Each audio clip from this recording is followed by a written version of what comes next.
O'rtoqlar, bunaqa obzorni ko'rmagansizlar. Kia K5, Kia K3 avtomobili yonma-yon qo'yganimizda farqni ko'rasizlar. Uzunligini bir xil qilib qo'ydik. Orqa tomondan ozgina 10 sm kichikroq. Orqa tomonda ko'rinishlari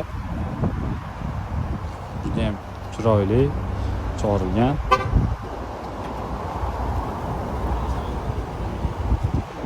Bu GT Line full pozitsiyasi bo'ladi. Dizayniga o'zlaringiz bitta baho berasizlar. Juda ham chiroyli derski chiqarilgan.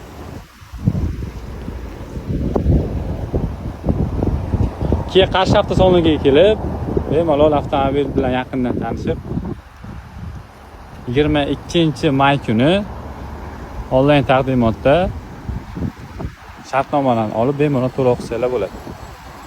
Taqdimoti bo'ladi avtomobilni, narxlari, pozitsiyalar haqida to'liqroq ma'lumot olasizlar.